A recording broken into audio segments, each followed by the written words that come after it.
Welcome to Hollywood Remixed, a topical podcast about inclusion and representation in culture and entertainment. I'm Rebecca Sun, Senior Editor of Diversity and Inclusion at The Hollywood Reporter. If you're checking us out for the first time, here at Hollywood Remixed, each episode is dedicated to a single theme, a type of character, storyline, or identity that has traditionally been underrepresented or misrepresented in mainstream culture. This week, we're discussing undocumented immigrant narratives with two very special guests. The impetus of this episode is Focus Features' new film, Blue Bayou, which comes out September 17th, and tells the story of a Louisiana man who discovers that when he was adopted from Korea as an infant, his new family never filed the proper paperwork to get him naturalized.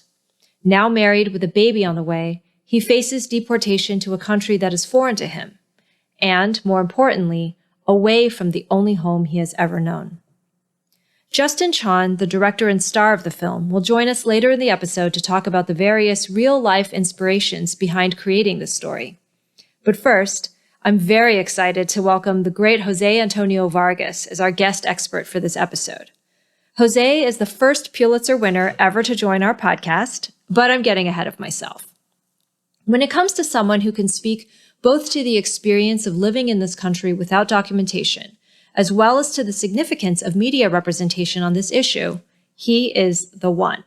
Jose is a journalist who was part of the Washington Post reporting team that won a Pulitzer Prize in 2008 for its coverage of the Virginia Tech shootings. 3 years after that, Jose disclosed his status as an undocumented immigrant in an essay for the New York Times Magazine. Now, you can read that essay online or learn more about his personal story in the CNN documentary Documented or his memoir, Dear America, Notes of an Undocumented Citizen. Since then, Jose has become an Emmy-nominated filmmaker, a Tony-nominated producer, as well as the founder of Define American, the media advocacy nonprofit that seeks to change cultural attitudes about immigrants through harnessing the power of storytelling and media, all of which obviously makes him the ideal guest expert today. Jose, thank you so much for joining us today. It is a real honor for me to have you on the podcast. Oh, thanks for having me. So when we talk about the power of storytelling, and particularly when it comes to undocumented narratives, I think you're pretty much the foremost authority on this subject, both because of your capacity as the founder of Define American, which we'll talk a lot about, and also because of your own personal story and your experience with sharing that narrative. I was kind of debating whether to which aspect to start with, but I think maybe, if you don't mind, we can start with the personal experience first. For, I don't know, the people who somehow haven't been familiar with your work for the past decade. But in 2011, you wrote a New York Times Magazine essay in which you really shared and kind of came out about your own undocumented status. People can go read that for themselves. They can go read Dear America, your subsequent book, for themselves. But what I'm curious about is, what impacts have you seen or have you experienced from the act of sharing your own narrative? Oh.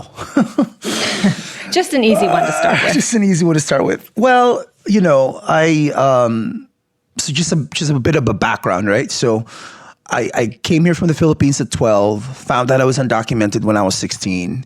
And then I say this because it's true. Like, the saving grace for me was finding journalism, because if my English teacher hadn't said that I should be a journalist, then I would not have had a career. I would not have had something else, something really, almost like an identity, right? I mean, for me, being a journalist has been kind of like an identity to kind of focus all my energy on.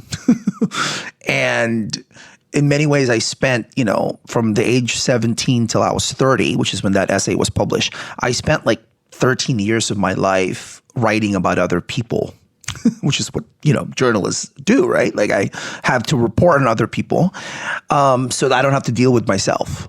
So I think, to answer your question more directly, telling my story and dealing with myself, once you write that out, you make it real, right? And so I didn't really understand my own mental health and my like the psychological toll that all of this has taken, right? You know, I say that when you're undocumented, you live kind of three realities.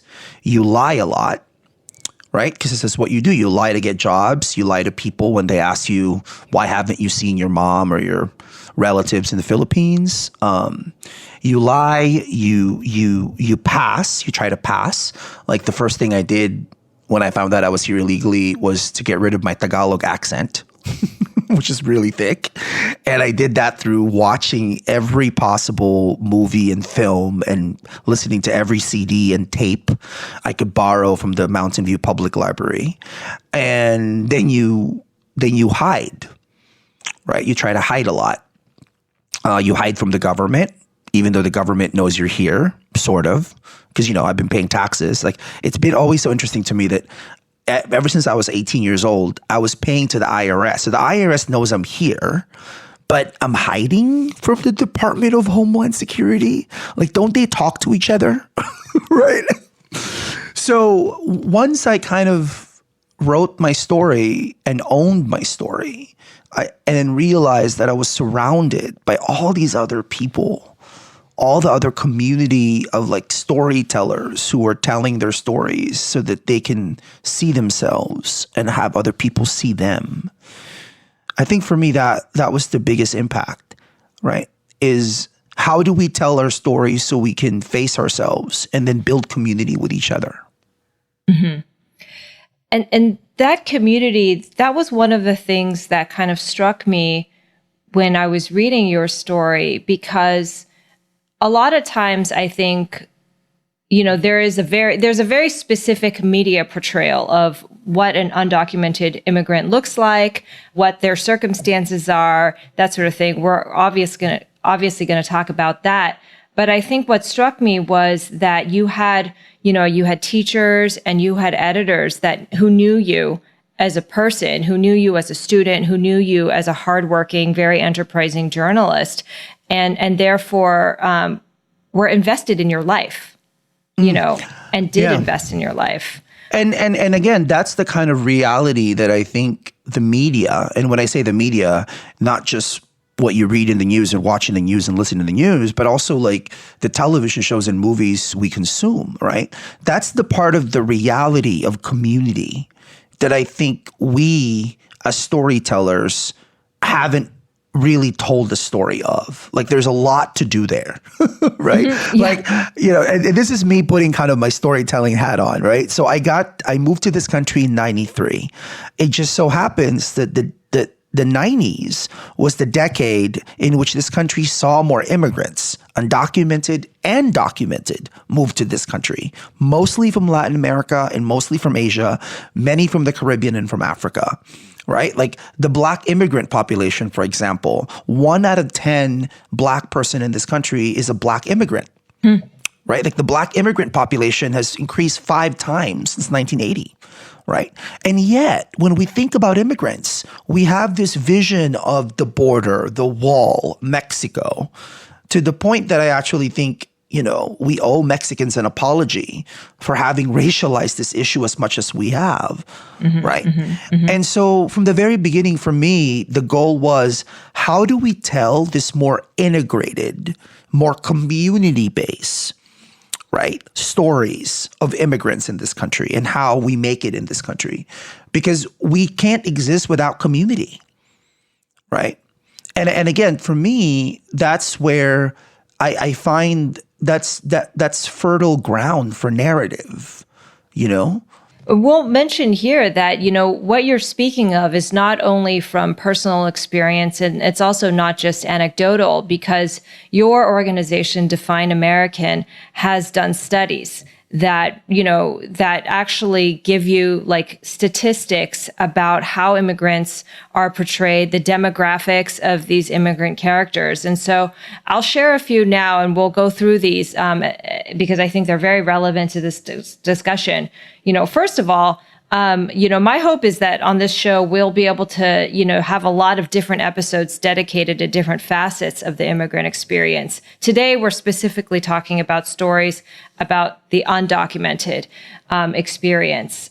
And it's interesting because in a study that Define American published in partnership with the Norman Lear Center at USC Annenberg, you guys found that it's about 2/3 of immigrant characters on television were either undocumented or seeking asylum. But in real life, it's less than a quarter. It's 24% of American immigrants are undocumented. So the first question is, why is there such an overrepresentation of undocumentation on television? And I have to say, this is where the Obama administration and the Trump administration, right, followed by the Trump administration. I was a political reporter for the Washington Post when Obama ran for president, and I'm still kind of wrapping my head around the reality that, the undisputable fact that the Obama administration deported more immigrants than any other administration in modern history. So that happened, and then Trump happened, right? Which of course is when we saw, where undocumented people, the people he called illegals, and the undesirables and all of that. So I think because of what was happening, and I think the fact that we were waking up to, this horrible reality that undocumented people lived through, I think because of that, we've seen an overrepresentation of undocumented stories, right? And for me, what's tricky here is that too often, there are exceptions, we paint undocumented people as if they're islands unto themselves. As if, again, they don't exist in this larger community of people, when in reality, undocumented people live with people who are U.S. citizens or legal permanent residents, right? Just one perfect example, I'm Filipino and I have 30 relatives here in the Bay Area where I live, and I'm the only undocumented person out of those 30 people. That's just a fact, right? So you can't, in many ways, we were kind of overcompensating and overrepresenting the undocumented experience without looking at the community of people around them. So I think that's what we saw happen. And now, what does the correction look like, right? It means that we focus on family, extended family. It means we try to understand, here in America, this is why the state of California, if you put the Latino population and the Asian population together, we make up the majority of the state, right? That happened because of immigration in the past few decades. So you can't really separate immigration and race, and you can't separate immigration from family, right? Those are married. Those are linked. Right. There does seem to be, I think we're starting to sometimes see more and more of these narratives. Unfortunately, I don't think they're given a lot of oxygen, but the toll and the cost of those connections, I think that deportation, has traditionally been portrayed as just, you're just cutting out something that's isolated, and then you're extricating, right? It's almost like you're just taking out one tooth, and then then you're done, right? No ramifications whatsoever, stateside, precisely. And in truth, and I think that this is what later in this show we'll talk to Justin Chon, who directed Blue Bayou, and that is about a man who's enmeshed in his life and in his community, precisely. Yeah. He has a wife, he has a child on the way, and these are the realities that, and he has friends, and he has friends around him. And so, that's what I really actually gravitated to a lot on that film. And, and this is, I think, what we are now seeing, and this is what we're hoping at Define American, what we can do, and just kind of explain a little bit more. So when I came out a decade ago, I can't believe it's been a decade ago. It's almost exactly to the day that the New York Times Magazine essay came out, I think. I think it was September 2011. Yeah. So I asked three of my friends, all of whom were all media people, including Jamu Green, who was at the time, she was just heading Rock the Vote in the Women's Media Center, Alicia Menendez, who now has her show on MSNBC, and Jake Brewer, my friend who unfortunately passed away. So I recruited them to start this organization with me. And from the very beginning, how do we put stories at the center? The reality is in this country, and all you got to do is look at same-sex marriage and LGBTQ rights. I mean, look at trans representation, right? Which is astounding to me. Look at the civil rights movement, right? In this country, culture, you cannot change the politics of an issue unless you change the culture in which people see the issue and touch the issue and feel the issue. So from the very beginning, it was about how do we use stories to liberate, right? All these stories of people that would make us better understand what the border, what the wall, what immigration really is all about. So here we are 10 years later, and I have to say that the biggest success of the organization is the way we've been working. I mean, I can't believe it. Like, it's been 10 years now, but just in the past few years, getting into writers' rooms, we have worked with like over 100 projects now across 23 networks. Studios and streaming platforms, helping writers, producers, and directors, right? How do we better, more humanely and more with complexity, tell immigrant stories? So that's what we've been doing. And I think that the challenge that faced, I don't know if I should say faced or continues to face your organization is not, it's not even so much that immigrant narratives were being ignored completely, like in the larger news media. In other words, it's not like the average American who just like watches, news on TV or whatever, like has no conception whatsoever of what an immigrant is like. Unlike, there are some aspects, like some communities that I cover, like, for example, like Native American representation, where there's just like a void, A void. Yep. This is one in which you kind of just have to, you have to sort of work against a counter narrative that's being pushed and certain tropes, like that had to be undone. For example, and I'll throw out another statistic from Define American and Norman Lear's research, the overrepresentation of criminality.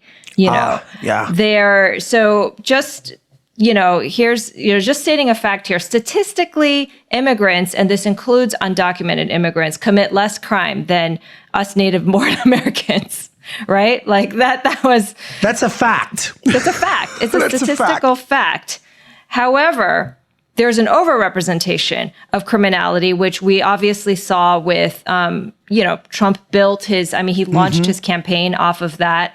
But we kind of also see that even in narrative television too, And so here's, I guess, maybe a devil's advocate question of sorts. Yeah. How much do you think that has to do with just the dramatically compelling nature of crime in general? It's not personal to immigrants. We just love writing stories about crime because we're a procedural or whatever.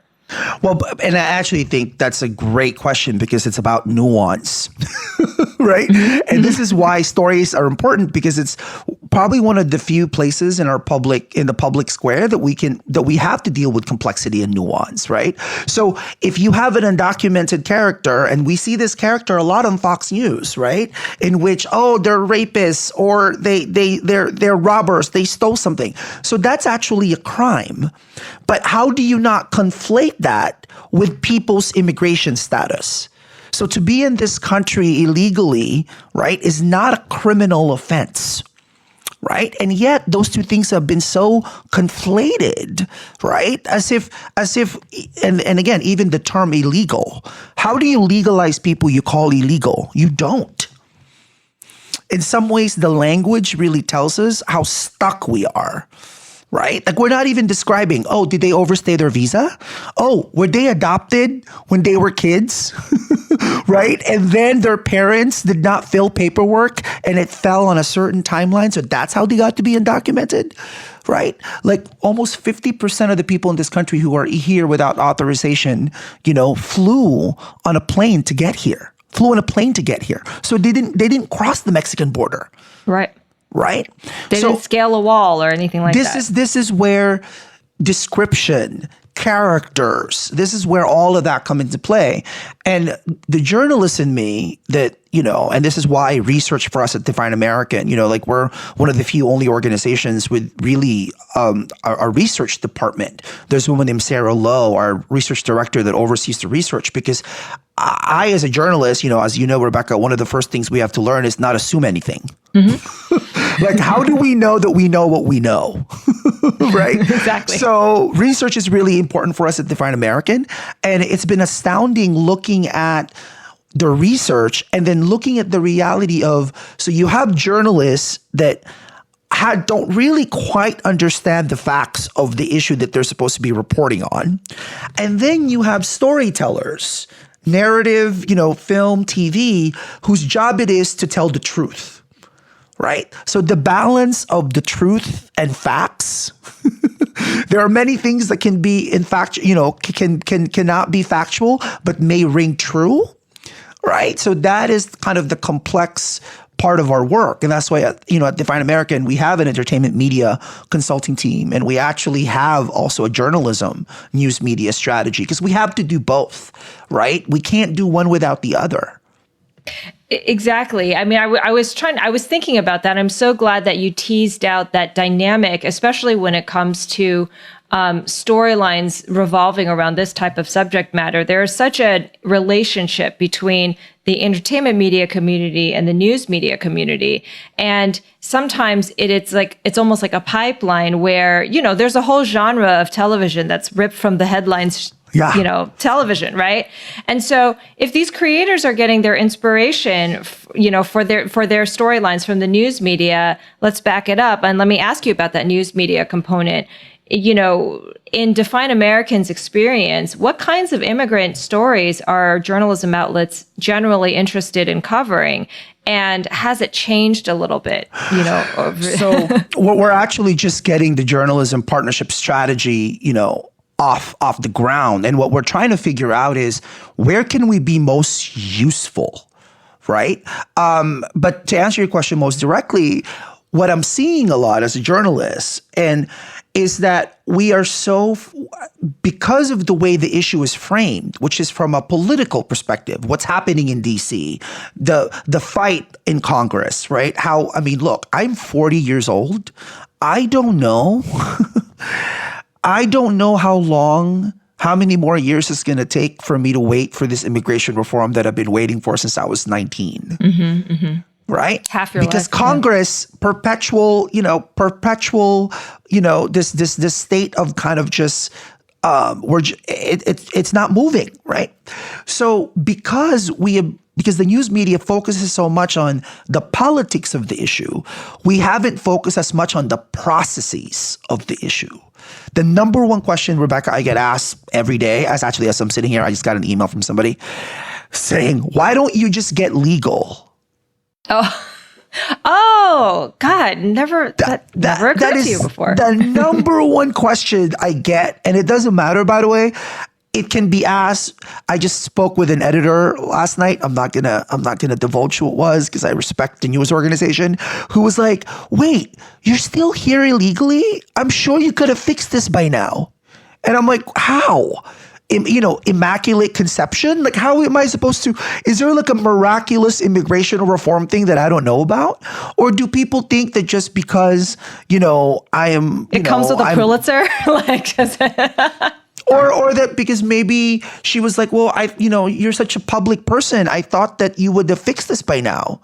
Or as if, again, fixing it. Like, do I just have to call a plumber? Like, how does this work, right? So the process of immigration, and, storytelling for me is about process, right? And we saw some of that, by the way, on Blue Bayou, right? Mm-hmm. We saw kind of the process of, wait, how did this happen? What does it mean to undo something? So that's why I really appreciate that film, because that's what we need to, and one film is not enough, right? We need more films. We need more episodes. I mean, if I can talk to the Law and Order people and be like, yo, can we just do an entire season of this where we actually just explain in an entertaining but also informative way the process of immigration in this country? Right. Right. I mean, because yes, crime is dramatically compelling, but honestly, that process of immigration contains all of the hope, the disappointment, the heartbreak, the triumph. I mean, like, if you're looking for a dramatically, Yes. volatile situation, I know what you're talking about. I mean, I think that for people who haven't seen Blue Bayou yet, I believe this is one of the scenes that they've put up on YouTube, but they're in the lawyer's office and the lawyer outlines his options, Yeah. You can Yep. stand trial and hope that you win, or you can go back, quote unquote, back, because he hasn't been back since he was an infant, back to Korea for like 10 years and then come back, miss the birth and first 10 years of your daughter's life. And by the way, that's not guaranteed that you can come back. Like, precisely. That was the same option given to me. Like, hey, you can try to come back, but we can't do that. We can't. There's no guarantee. There's no guarantee. If you stay and try to make your case, but you lose the trial, then you get a permanent ban. So, and for me, though, this is why it's important to kind of differentiate. And thank you, because you're absolutely right, Rebecca, that there is a correlation between the news media we consume and the television shows and movies that we're consuming, and what is their relationship with each other? And then how, as you said, what is the counter narrative strategy? And that is what we formed at Define American. And that's why if you're listening to this, and if you're a producer, writer, or director, we have a media reference guide where we actually lay out, here are all the tropes to avoid. Here are all the terms you should know, right? So again, we as a writer myself and as a filmmaker myself, right?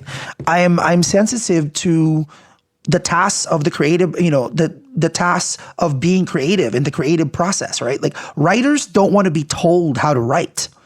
They want to feel free to write. But writers, I would also argue, have a responsibility. Like, the moment you start writing, you belong in a space bigger than yourself. So what is your responsibility, right? And what is your task to tell something as humanely and as accurately as you can? I can't think of anyone that I know, a TV writer or a director or producer, who want to deliberately mislead people. They don't want to do that. Right. So we have this media reference guide. And if you are working on a show and you want to work with people who know about this issue, please, contact us. Right. Like, this is what we've made kind of our bread and butter. Mm-hmm. Yes, absolutely. I mean, I think that I'm glad you mentioned that. All of this information is available on defineamerican.com. I mean, and it's a resource that's available for storytellers. If somebody isn't familiar, well, now you don't have an excuse. You've listened to this episode and we're going to hold you accountable.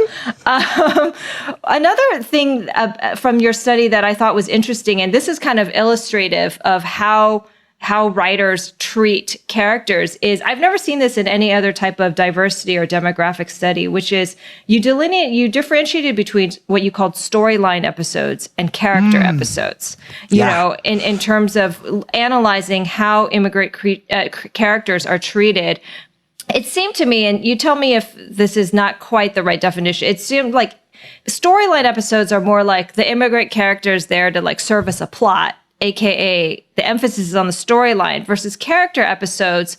They tend to be series regulars. They tend to be, I guess, more multidimensional characters. I don't know, lack of a better term. And you see them, like, for example, at Define American, we've worked with A Million Little Things, right? That show on ABC. There's a character named Tyrell, right, with this undocumented storyline, and we actually saw it play out throughout the season. So meaning it's this character that you're introduced to, and you're introduced to this character in a three-dimensional way, which is hopefully how writers write the character, right? And then you get to see kind of what they're facing. I mean, for that specific character, right? His mother, Martine, was deported back to Haiti. And for us, that was another show that we're excited to work on, because it was about introducing this undocumented Black storyline, right? So on a show called Superstore on NBC that really kicked off our consulting practice, we saw the character of Mateo for 4 seasons as this three-dimensional character who happens to be undocumented. And then, I was new to this term, parasocial. So viewers ended up having this kind of relationship with him as if he's really their friend, right? Oh, my friend just got picked up on, by ICE, which is actually what happened, right? And what's interesting about that is we live in a country where people may think that we're integrated because, we all watched the VMAs or we all saw the Super Bowl. But as somebody who's, before the pandemic, I was traveling nonstop, right? I've been to many places in this country where the only way they would know an immigrant is the news that they consume and the television shows they watch. The only knowledge they have of immigrants is literally through the media, right? And that's why these characters, and that's why for us, we prefer to work on characters that, that are actually, that we see them grow. Of course, we've worked with TV and TV episodes where they just want to insert that one undocumented character for one episode. Crime of the week, right? Right. And so we want to be helpful as much as possible, but we found in our research that actually having characters, recurring characters that people can develop relationships with is actually much better in terms of humanizing this issue. Mm-hmm. Yeah. And again, I think biases are revealed in what kinds of characters get to be those like season-long characters versus the one-offs. The storyline characters tend to be undocumented. 62% of them were undocumented, and almost the exact same percentage were Latino, which again shows you how racialized that status has become. Whereas white immigrants are usually found in character episodes. Asian immigrants, which I'm going to assume is like East Asians, like fresh off the boat, Yes. Right? And so it's a very specific type that you usually get. And this is why, again, I hope that this is really a moment since part of the diversification of Hollywood is representation matters, right? And making sure that it's not only in front of the camera but behind the cameras, right? As we see and continually see kind of how writers' rooms are being diversified, this is where how do we know that there isn't a single Asian story? That when you're telling an Asian story, there's a Filipino story, a Korean story, a Vietnamese story, and a Chinese story, right? Like, and the same thing with Latinx people. Right? The Cuban experience. As a Filipino, I have more in common with Puerto Ricans than I do with Chinese people. Because the history of colonialism in Puerto Rico and the Philippines is actually pretty parallel, right? Than it is with me and with the Philippines and the relationship with Korea or China. Right? So this is where I think the complexities of histories and people's experiences, I actually think of that as a great opportunity for storytellers, It's a challenge, yes, but it's an opportunity. It totally is. I mean, I don't know what is not inherently intriguing just about learning a nuance. What is not inherently intriguing about learning a nuance that you just didn't realize before, rather than resorting to the same tropes? You spoke about that parasocial relationship, right? That people, audience members, can develop with characters, particularly, I think, in television, because you see them on a long-term basis. And again, I will say this is not just like anecdotal. You guys studied it. Define American did a study where you not just did the stats and the data of like on-screen characters, but you actually surveyed how viewing immigrant narratives in television shows actually have impacted people's opinions about immigration, impacted people's opinions about policy. What are some, sort of before we go into our closing questions, what are some of those top line results that you found? Well, I mean, what was interesting was how did it change their attitude, but then how did it impact their behavior? Right? So for example, being exposed to a character like Mateo, right? It actually compelled people to either attend a rally or to contact their congressional member, right? And for me, what's really most important too is once you are introduced to a character, do you tell your friends about it? Like, do you tell your relatives about it? Because that's the thing. I actually think in the time that we're living in right now, in many ways, the most important activist thing you can do is to be an activist within your own network of people, right? And not assume, do not make any assumptions that your friends and your coworkers and relatives think and believe what you think and believe. Because where did they get that information? I mean, the amount of counter-programming, Rebecca, that I have to do with my Filipino relatives is immense. Like I used to just call out people on Twitter, and then I realized that I'm calling out strangers that I don't know, and I'm not even calling out my uncles and my aunts.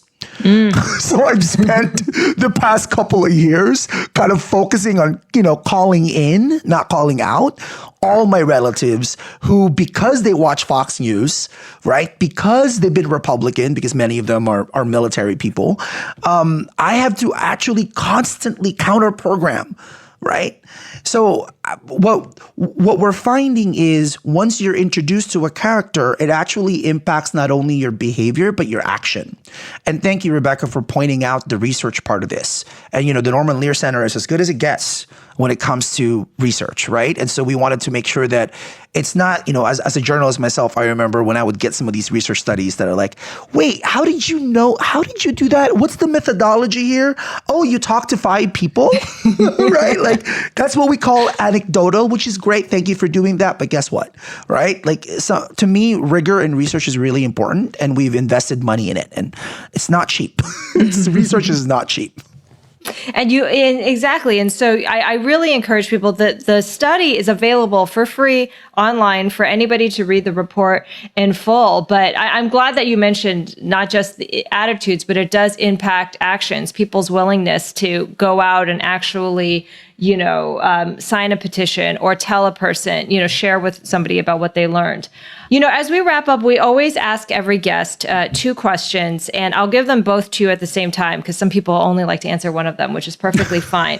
It's basically as we reflect on what Hollywood has given us so far, and I'll broaden it beyond Hollywood, and you can just talk about media in general. Is there an example of a narrative, a treatment that you would sort of request a do-over for? I don't know if that was, that was a little problematic.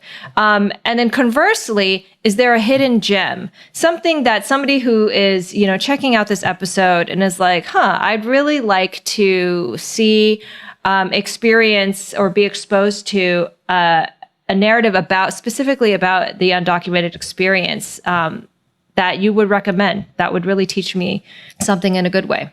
Gosh, that's okay. I can only answer one of those questions. Sure. Because if I were to answer the first one, we would be here forever. Yeah.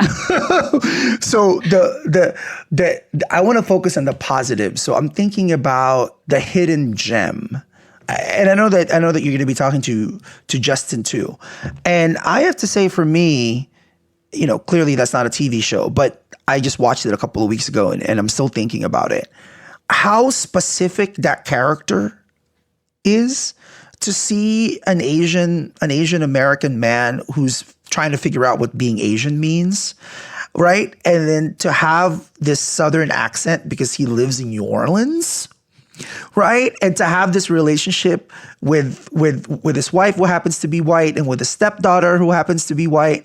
It was all those specific things that I'm so hungry for representation that I felt kind of elevated just by seeing it, right? And then the lawyer, and that scene that you just described a few minutes ago, that lawyer is African American, right? The great Vondie Curtis Hall. Great Vondie Curtis Hall. And this film comes from Macro, which is increasingly becoming one of my favorite, right?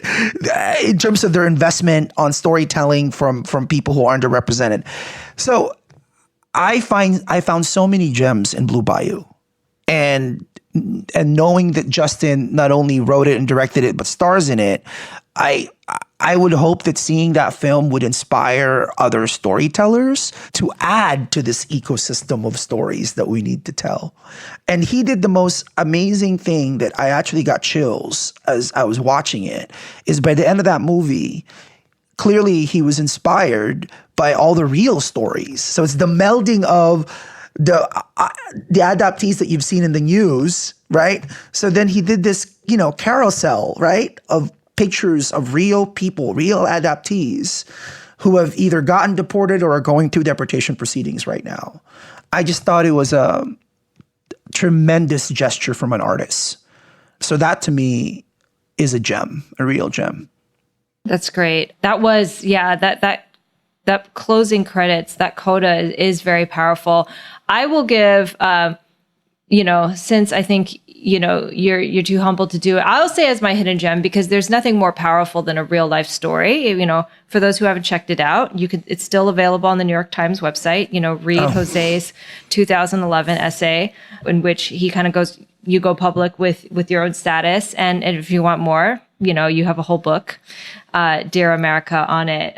So I'll recommend that as my hidden gem resource, as well as Define American. If you're a storyteller and you're just looking for a resource, you want to try to get this right. There's a whole group of experts who are available to help. They've been consulting on film and television projects for a decade. So, Jose, thank you so much. This conversation was so useful and really, really helpful. And I hope it helps a lot of other people as well.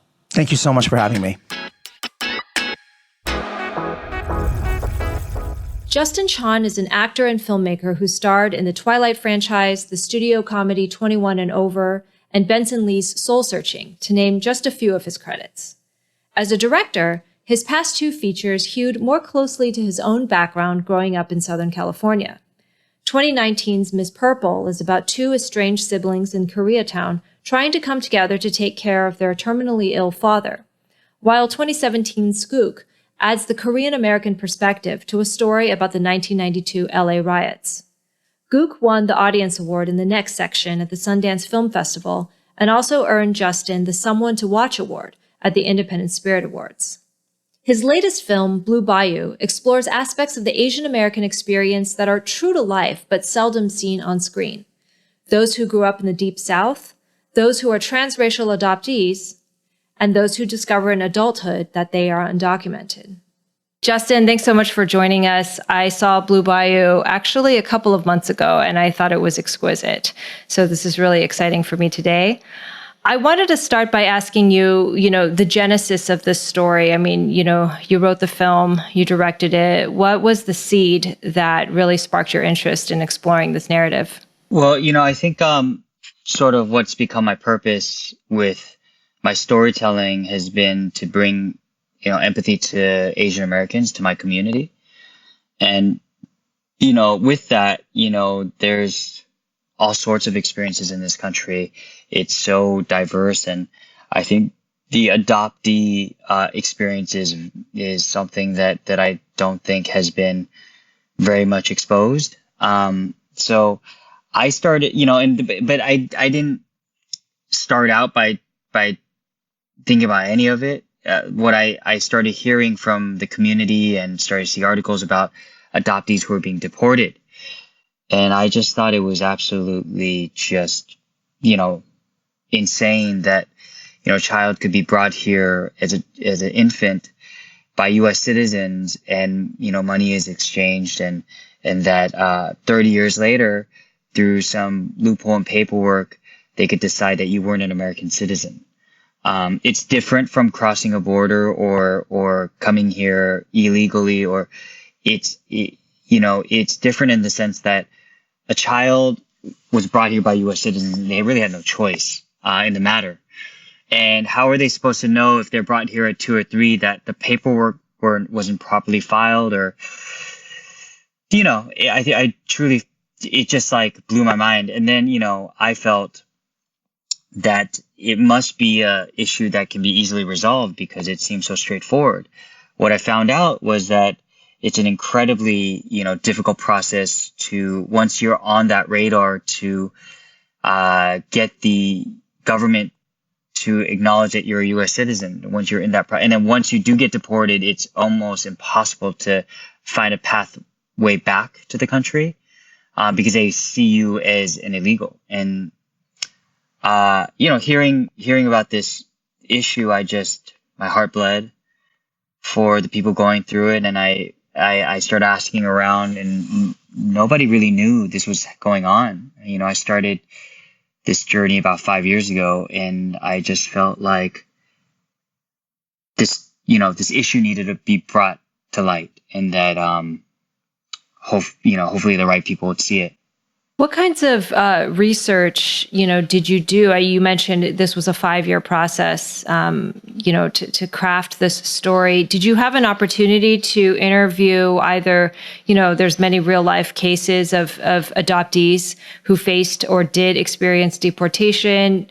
Any opportunity to speak with maybe some of like the lawyers, like the one that Vondi Curtis Hall plays in the film, to just kind of get some firsthand experiences of people who have lived this? Yeah. Yeah. I did speak with lawyers to get the legality of everything and how this is even possible, and the steps and, once you get like the deportation order, how difficult it is to reverse it I had about maybe 5 or 6 adoptee consultants to make sure I got that aspect right. Hopefully trying to get as close to what that feels like. I'll never know. I'm not adopted. So I just made sure that at least I could do everything I could to try to understand that and to accurately, authentically portray that experience. But, even the adoptee experience is so diverse, that one story is not going to represent everybody. Also I didn't want to portray Antonio as a saint. I really wanted to be human and be flawed and like all of us are. And so as to not make it like a propaganda piece and more like, this is a man's story, because my main thing with this film is I wanted to make sure that it raises discussion and conversations. I'm not necessarily telling you what's right and wrong. And we did get in contact with adoptees for advocacy. Christopher Larson read the script and he is actually awaiting deportation. He got, or his orders that he's being deported and he's, he went through the whole process. And then after I made the movie, I spoke to Anissa Drewster, who's at the end of the film, heard her experience. She was deported back to Panama. And Christopher helped us find some of those cases at the end of the film. And they range, the experiences range in terms of how it came to be and what triggered the deportation process. But I tried to do as much as I could. Yeah, I mean, I think that your choice to close the film with the end credits with all of these examples of real life people who are facing this, I think kind of pulls the narrative into this brutal reality. And I've read over the years too, different accounts. I think there was that guy, Adam Krapser. I remember reading his story and he was deported to Korea. And I read another account where it was awful. It was actually, I think, a man after he was deported, I think he took his life just because this was, yeah. Yeah, Philip Clay, and then there was a recent one, firefighter, 2 different, I think, firefighters. Like one was a Vietnamese refugee, but then there was another one I think was adoptee. But they range, they really range. The experience really ranges of how, some people apply for government jobs, like for the DOD, and they do like a in-depth search into their past, and that's how they find out. People get picked up for like drunk driving or people go to apply for a passport and it's, but I would say that adoption in general, it's often spoken, it's looked through rose-colored glasses, and it's like you rarely hear about the cases where a child is adopted from another country and the parents don't want them, so they go through the foster care system, or that's what this particular story is. And like Monty Haynes and Philip Clay and Adam, like they all kind of experience that side of adoption, international adoption. There's quite a few. I mean, these numbers, at the time I was trying to film it, I couldn't get exact numbers, but Christopher was saying it could be a lot more. It's like tens of thousands. It's hard to track because once it gets into the immigration system, I don't think they catalog, who was an adoptee or. Mm-hmm. You mentioned, earlier that Antonio, you intentionally wrote him as not a saint, and I think sometimes when somebody tries to generate empathy for an injustice, there's this desire to find the perfect victim, the sort of the flawless character.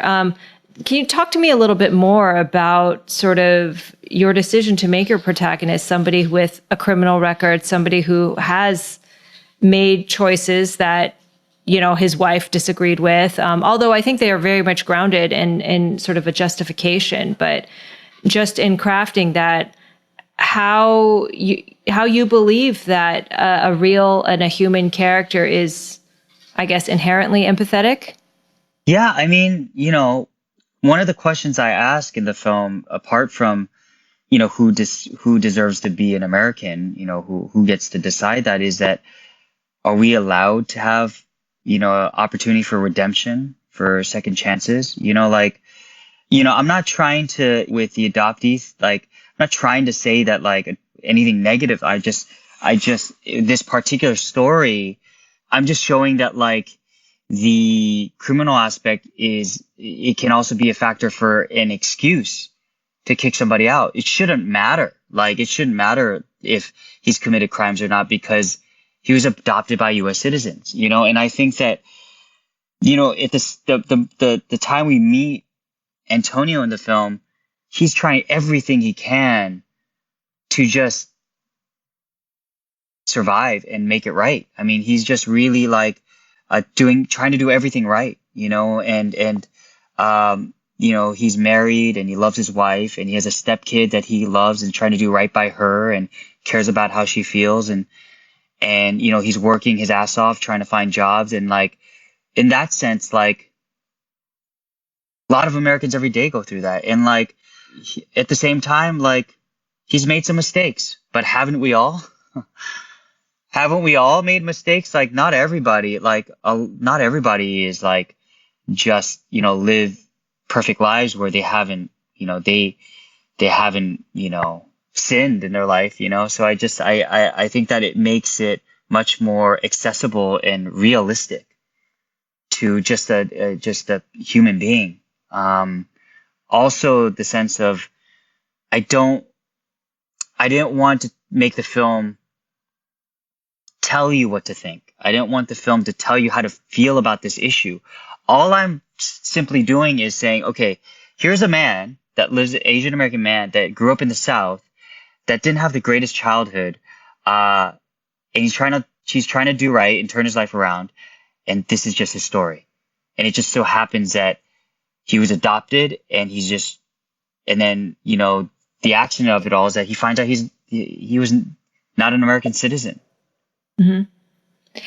And particularly, I think the tragedy of the way in which he found this out is because he was essentially accosted by a racist cop because, of, again, the sort of the circumstances. This isn't that much of a spoiler because it happens in Act 1 of the film. But, he gets in a fight with a cop, which I guess you could say he shouldn't have punched him back. But he was a bad cop. Let's be real. Why did you choose Louisiana as the setting? The Deep South. Antonio was, for most of his life, probably the only Asian he knew. Yes. Well, in line with, representing, my community, and the myriad of stories that exist, Asians don't exist just in the coast. We're all over this country, whether it's North Dakota, Wisconsin, also the South. And with that, I'm trying to normalize who we are in this country. And I knew for a fact, if I put an Asian American man on screen with a Southern accent, immediately people would have an adverse reaction to that. It's something I really had to deal with a lot because everybody thought it was don't do it. They're why can't he just talk normally? And I said, no. I have personal friends who talk like this, who are from New Orleans, who are Asian, why, and it immediately makes us look at this country and think, okay, you know what? It's not just, it's so diverse, right? And just as valid, and I felt like that aspect of it really questions the idea of what does an American mean? who should be allowed to stay in this country. And the other reason is I wanted two Asian American cultures in one film. And, after the Vietnam War, a lot of Vietnamese refugees were relocated to the South, Texas, Louisiana, Mississippi, and San Jose. But so there's a big, huge Vietnamese community in New Orleans East and the West Bank. And, and so that aspect of it. And I think New Orleans also is a resilient town. They've dealt with so many natural disasters, but they continue on. And I think that's what Antonio is. I think he embodies that. He embodies that city. And I thought symbolically it just made sense for me. New Orleans also doesn't feel like anywhere else in the US. It almost feels like a foreign country. It feels like it's its own place. The film has such a distinct sense of place. I mean, I think that the way in which you filmed it, as well as I think your frequent collaborators, like your cinematographer, Auntie Chang, and it just sort of feels very steeped in the atmosphere of that region. And I'm glad you included and just mentioned, the Vietnamese American community there. We've seen it spotlighted in a few other projects set in that same place. I'll shout out Queen Sugar, which I think has done a good job of acknowledging the fact that, Vietnamese exist in that area. Talk a little bit more about that juxtaposition between those two Asian American identities. Antonio's experience being diametrically opposite from, Parker's whole lifestyle and culture, particularly given that we often think of refugee narratives, immigrants who have come to this country by way of refugee status as a form of deprivation. Like that we're like, oh, these poor people who have, I think that that's often sort of the mainstream decision to portray people who have come to the country as refugees. That's dummy. That's some dummy stuff because that's not how they feel. But in American cinema, well, even television, these days, usually you only have room for one, right? It's either just a Korean story or a Japanese story. And why? This experience is so diverse that why can't we have stories about multiple Asian ethnicities in one film? And that was one of my goals in this project, was to showcase that. There's things that are similar, things that are different, and let's have conversations about it. And for this project in particular, that storyline, Parker exists in the sense of to be sort of a mother figure to Antonio, but also she's dying. So how do you, when you compare your problems to someone whose life is about to end, you kind of have to take a step back and look at your situation with some honesty. So that's what she serves. But then on top of that, her being Vietnamese and having come to this country, he gets a glimpse of maybe what his returning to where he came from could be like. Without being it one-to-one, without it being A to B, it's okay, this isn't a direct comparison, but this is what it could maybe be like. And the sense of going to that party in the middle of the film and being this feels familiar, but I've never experienced anything like this, and feeling weird about that. And the sense of where do I belong? I mean, is this sort of situation more right? You have the blood memory of it, but you've never had the experience of it. It's questioning all those things. All these things are supposed to make Antonio and also the audience have these feelings that aren't necessarily put into words. I'm not my goal isn't to try to verbalize these feelings. It's just to get you to feel them. So that's the purpose of that whole storyline. And, speaking with some honesty, I filmed it in New Orleans East. The person who plays Lin Dan Pham's dad is the owner of that house. It's everything about it. A lot of my Vietnamese friends from New Orleans are in that scene. I made sure that every single person in that scene was Vietnamese from New Orleans. It's authentic as it can get. And sometimes that's what I think is maybe lacking at times is okay, someone has really great intentions, but it doesn't feel super authentic. I think it feels very apparent that even though, I mean, I think that Blue Bayou is a departure from both Gook and Miss Purple, which were, set in Southern California where you grew up and are more centrally about Korean Americans who kind of grew up the way that you did. I'm not trying to say that it was identical, but it's clear that Blue Bayou comes from real personal experiences that you have absorbed and that you know of. So it resonates. We always end our podcast interview with 2 questions for our guests. The first one is called Hollywood Remixed.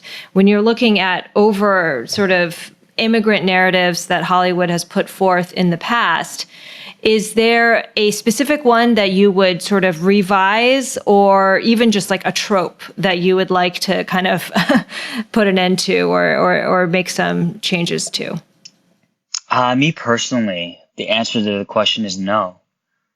Because why go back to that shit? If there's an issue with it, I don't really have that much of a desire to make someone else's wrong right. We have so many damn stories to tell. We're just at the tip of the iceberg. We have so many rich, beautiful stories that range from, Malaysian to Indonesian to Southeast, to Filipino to, and Japanese, Korean. There's so many stories to tell. Why would we fixate on something that came before that wasn't even authored by us?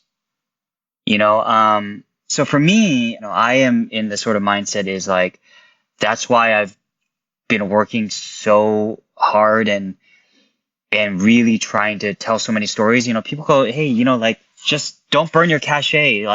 You just did this film and it did well, and why don't you use that to go do a bigger studio film? Well, because I don't know if I'll be able to tell these stories in the studio system, and there really is so many stories to tell, and not enough time. So I'm really well servicing the community by doing what I'm doing, and I don't want to focus on some weird racist, representation of us from the 80s or something, or even earlier than that. We can get more value from telling the original, and just moving forward. It does feel like there is more of a path to doing that now. Blue Bayou was your first partnership with Macro, and I think that literally 6 years ago, a company like Macro didn't exist. That type of alternative model for production and financing that is sort of POC centered. I mean, you didn't have that. You pretty much had to just GoFundMe your own films like you did with your first one. The second question is hidden gem, which is if we don't, and I totally respect that what you're saying is let's not dwell on the mistakes of the past. However, is there something, sort of a positive example, a hidden gem, an undocumented immigrant narrative, or if not a narrative, a current present day resource that you can recommend to our listeners who have seen Blue Bayou, who kind of really want to get involved more, if not actively participating, at least understanding this experience a little bit better? Yeah. And I'm not opposed to someone else doing it. It's just me personally, I don't really, find that fulfilling, for myself. So if by all means, if someone else wants to do it, please, also the other thing is I'm not terribly political. I'm just seeing this injustice here, and my heart bleeds for these people going through this. But I'm not I don't claim to be a super politically knowledgeable person. I'm just doing what I feel is right and trying to expose something that I feel is wrong. So, I think what people can do is, well, for this particular issue is maybe research about what's going on and see if you can, help, to write there's particular congressmen that need to be contacted and swing some of these votes to make sure that some of these incremental legislation, initiatives can pass. I think doing that kind of research, also talking about the film, the more awareness. Like my big thing is, yeah, like I said, I'm not that knowledgeable, but a big thing is the more sort of spotlight an issue gets, the more it's harder to ignore. And for something like this, people are working on it, but the lack of attention it's getting is what's allowing it to be kind of just put on the side. Now, if it becomes like a big deal and people are like, wait, why is this happening? Why are adoptees that are brought as children being deported? That makes no sense. Also, like, there's a Child Citizenship Act of 2000. Why are kids adopted after 2000 getting granted automatic citizenship and no one before? You know, the more people know about this issue, the more it's harder for them to not address it. Mm-hmm. You know, so I think that, you know, that was my purpose with the film, is like to bring it to a more wider audience than just a news article. It's harder to ignore. Absolutely. I mean, I think that is the like apex of what this business, film and television and narratives and storytelling can do, is it can kind of make it a little bit more real, a little bit more visceral for people than a news story can. I think that Blue Bayou does a good job of that. Blue Bayou will be released September 17th. Justin Chon, thank you so much for your time. Thank you.